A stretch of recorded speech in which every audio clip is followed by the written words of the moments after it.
Ini suara saya dengar gitu. Nah suaranya ya orang namanya kayak ngeburu gitu, orang banyak gitu, kayak orang banyak tapi nggak ada orang. Di pabrik bekas air mineral, konon tidak sedikit yang pernah melihat berbagai penampakan aneh yang kerap muncul. Seperti anak kecil, hantu ngesot, hantu jahil.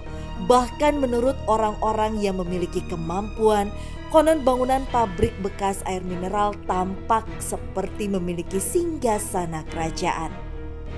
Saya suka ada sih Mbak yang suka seliwir-seliwir, apalagi kalau habis hujan kayak gitu. Kadang ada yang lari-larian kayak gitu anak-anak.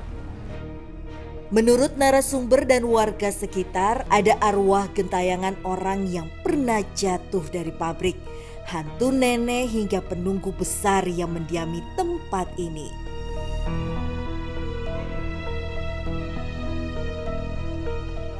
Horor kayak ada bayi nangis gitu. Kadang-kadang ada anak gadis rambutnya panjang. Saya kan sering kalau yang di rumah yang itu tuh kan sering seliweran, sampai sekarang sih masih ada poci sama perempuan, sering sih perempuan. Masih menyisakan misteri, tim siap menelusuri tempat ini dan akan mengungkap misteri yang masih menyelimuti pabrik bekas air mineral.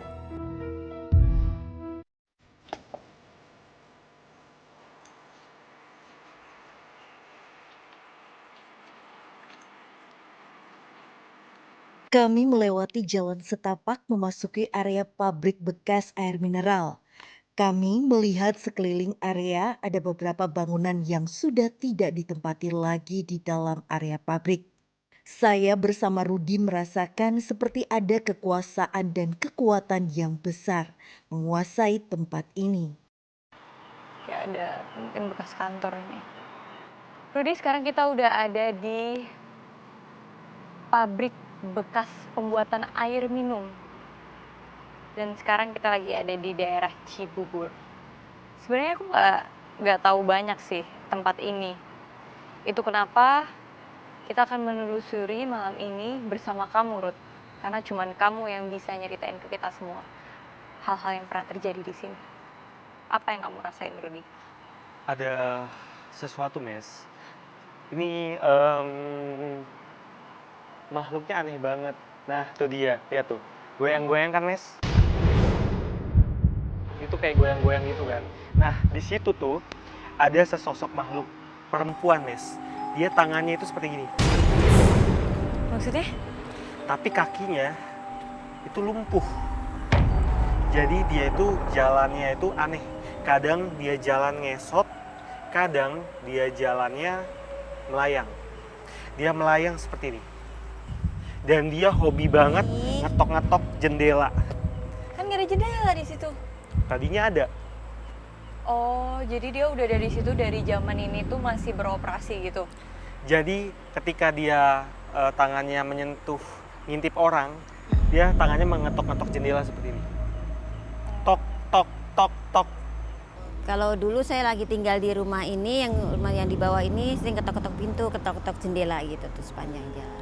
Cuman nggak kelihatan siapa, dibukain pintu nggak ada. Emang ini tuh apa? Ini tempat apa, Ruth? Ini tuh kayak mes ya, kayak semacam mes. Oh, ini tuh tempat tinggal.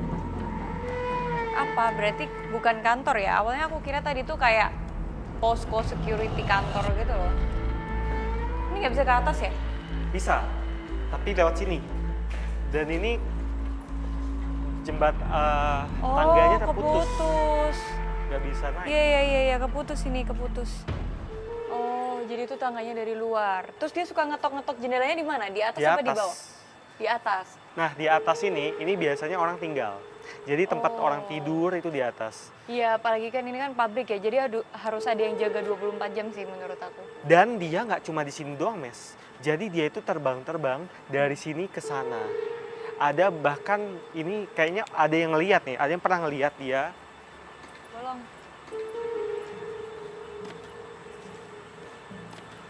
Ada yang pernah lihat dia ngesot dari atas sana.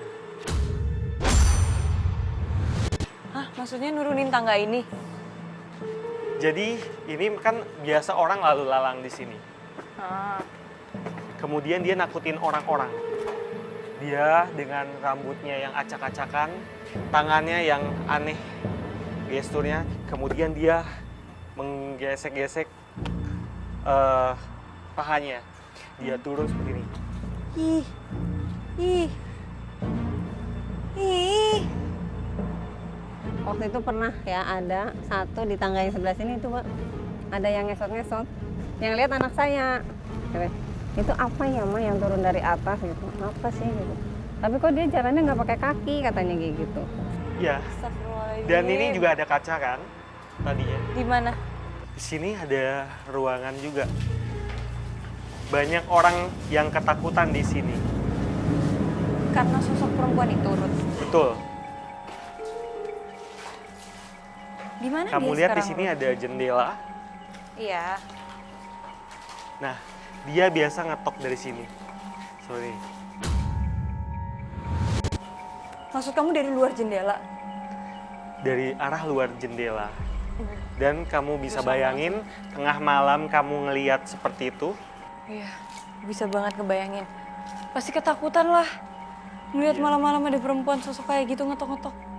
Tadinya dia itu adalah orang yang kecelakaan. Kecelakaan disebabkan karena seseorang lainnya. Jadi ada yang nggak Maksudnya? bertanggung jawab atas apa yang terjadi sama dia. Di mana itu kecelakaan? Di dekat sini, Mes. Oh, bukan karena kecelakaan di pabrik ini gitu kan? Bukan, tapi di sekitar sini. Sebelum istilahnya kejadian ini dibangun aja, ada mobil waktu tahun 70 71 itu jatuh di sini satu mobil 9 orang yang meninggal. Jadi tumplek truk itu jatuh. Nah itu orang sini yang pada meninggal. Kenapa dia milih di sini, Ruth? Kenapa dia Iya. milih buat gangguin orang sini? Kan nggak salah. Karena gini, tadinya dia itu punya rasa dendam, terus kemudian akhirnya dia kayak yang semacam nggak bisa melampiasin dia dendamnya kemana, dia nggak bisa melampiasin, akhirnya dia mengganggu orang-orang. Siapa aja yang dia mood ngeganggu ya dia ganggu. Tapi kenapa ya tempat ini ya? Mungkin kamu bisa aja komunikasi sama dia. Kenapa nggak di tempat dia dibunuh gitu misalnya, atau tempat dia kecelakaan? Di mana ya tadi? Oh, Lihat deh kayunya kayak sini gini, sini hati-hati. sini. Sebentar. Assalamualaikum. Dia di situ, Mes. Dia melayang posisinya. Di luar jendela ini? Dia di sini, Mes, posisinya di deket jendela ini. Gestur tangannya seperti ini.